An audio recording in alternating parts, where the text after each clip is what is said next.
Hello, great minds. I welcome you all to this class once again. Today we're talking about mechanical energy, and my name is Olujimi Gabriel. Now, before we continue, here are the objectives of these topics. So the thing you should be able to do by the end of this topic. Work. Now, work is said to be done when a force moves through a distance in the direction of force. So you apply a force to move this mass from this point A to point B. This mass will always move direction of force. I will say force, work done equals to the force multiplied by the distance, and work is always measured in joules. Now, in general, when a constant force F acts at an angle theta with the horizontal in the direction of force causes a body to move a distance s, then the work done by F is defined by this. Take for instance, when you apply your force 60 degree to the horizontal, now this is force F. The component of this force multiplied by the distance will give you the work done. Now here is the diagram here. The force is being applied at an angle theta. Now F cos theta is the component of F in the direction of the motion. That is, you resolve this force horizontally to give you the force in an horizontal manner. Now, when we say work done equals to force times distance, theta could be 0 degree, and when you check for cos 0 degree, it will be 1. So our formula now come back to force times distance when theta equals to 0. Definitely cos theta will be equals to 1. Example: a load is pulled 10 meters along a horizontal plane by a constant force F, which acts at 60 degrees to the floor. Now, calculate the work done by the force. These are our formula. W equals to F cos theta times distance. What's our force? 15 Newton. What's our angle? 60 degrees. So cos 60 degrees multiplied by the distance moved, which is 10 degrees. Now everything, our answer equals to 75 joules. That is the work done in moving the load through a distance of 10 meters by force 15 Newton at an angle 60 degrees equals to 75 joules. Now, types of mechanical energy.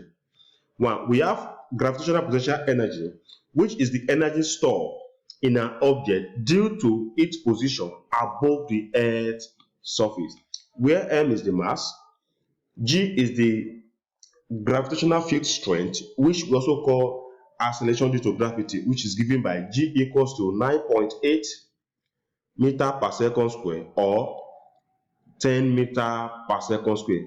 There is approximation. And h is the height, and ep is the gravitational potential energy measured in joule. Now we also have elastic potential energy. This one is another type of potential energy. We have elastic potential energy stored in a spring. Now the force needed or the work done in moving this force in stretching this string from this length to this length. I believe we have done this when we are in the course of our lesson on elasticity, and we know work done equals to 1 over 2 kx squared, which is what you have here, where k is the spring constant. That is, the energy stored in that string is given by this. Now, kinetic energy. Kinetic energy is the energy that objects possess due to their motion. That is, whenever change of position is take place, then we have kinetic energy, and k is given by 1 over 2 mv squared, where m is the mass, v is the velocity measured in meter per second, and ke is the kinetic energy measured in joule. Don't forget to always convert your mass in gram to kilogram. Now, conservation of mechanical energy. Now, at this point, we'll be talking about a ball at 3 different points: at P, at Q, at R. Now, at P, the total energy is all potential because the ball is at rest at this point, then U equals to 0. If it's at rest, then kinetic energy is not involved. That is, no kinetic energy. That means our total energy equals to mgh. Don't forget, when talking about total energy, we are talking of kinetic energy plus potential energy. But in this case, velocity is not involved, so we only have potential energy. Now, at point Q, the ball has moved a distance h minus L because from here to here is h and here to here is L. Now, the distance between P and Q is h minus L. Now, potential at Q is mgl because this is mass times the height, which is the length, times g, which is mgl. Now, we now find the kinetic energy at Q. We know that 1/2 mv squared is our kinetic energy. Now, from equation of motion, the speed at v, now this place our u will be equals to 0, then our final velocity is what we now look for because there is a change in position.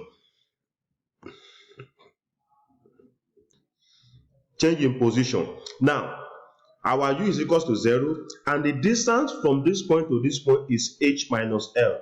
Now, when you input everything into our kinetic energy, this is what you have. 2 we cancel 2, then we have mg open bracket h minus L as our kinetic energy. Now, the total energy at this point is equals to P plus K at, that is mgl plus mg open bracket h minus L.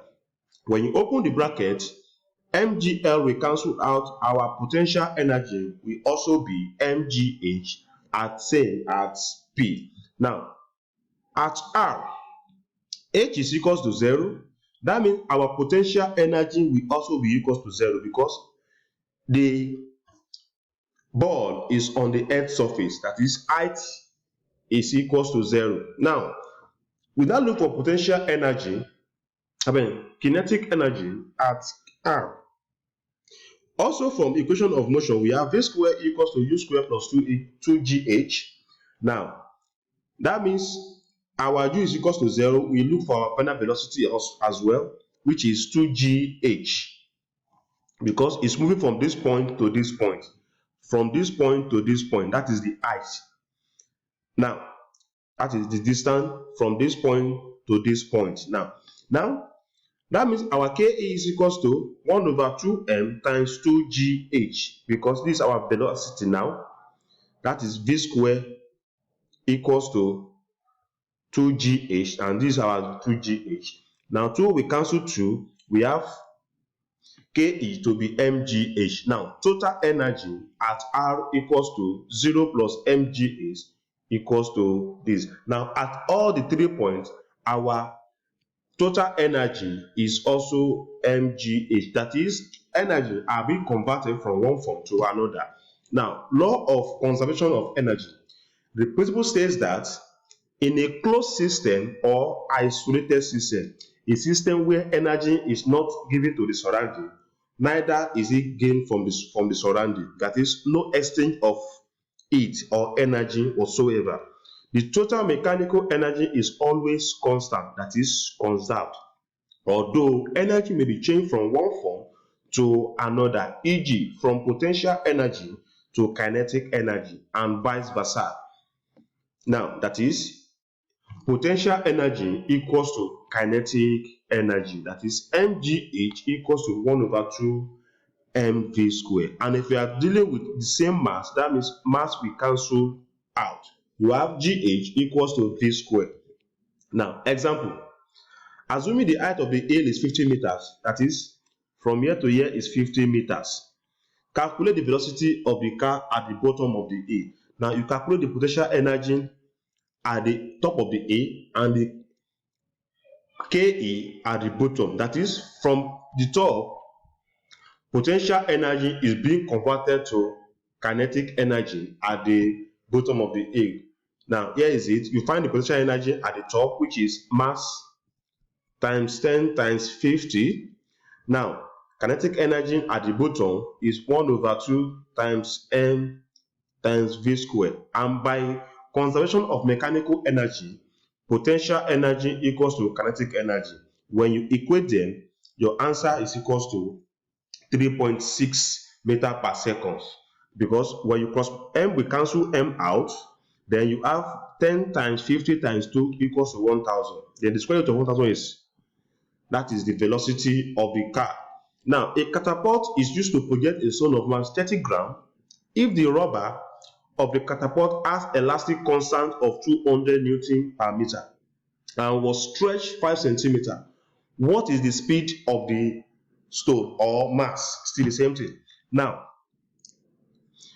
elastic potential energy is stored in the string or in the rubber as what? 1/2 kx squared.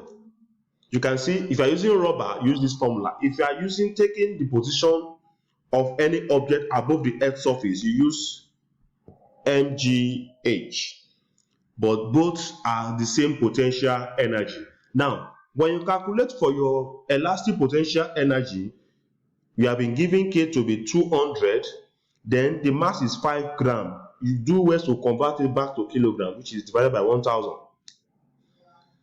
Now, kinetic energy of the stone is equal to this. Now, when you equate this, we have 0.25 equals to 3/200. By the time you find your velocity, it will be 4.1 meter per second. Now, assignment for you to do, the same thing applies when you PE equals to KE, you have your answer. Now, another example is this. You have to use work done equals to F cos theta times distance. For further reading, get your senior school physics for senior secondary school, page 188 to 192, for more exercise and further knowledge on it. Thank you for your time and have a blessed day. Till I come your way next time, I remain your host, Olujimi Gabriel. Thank you.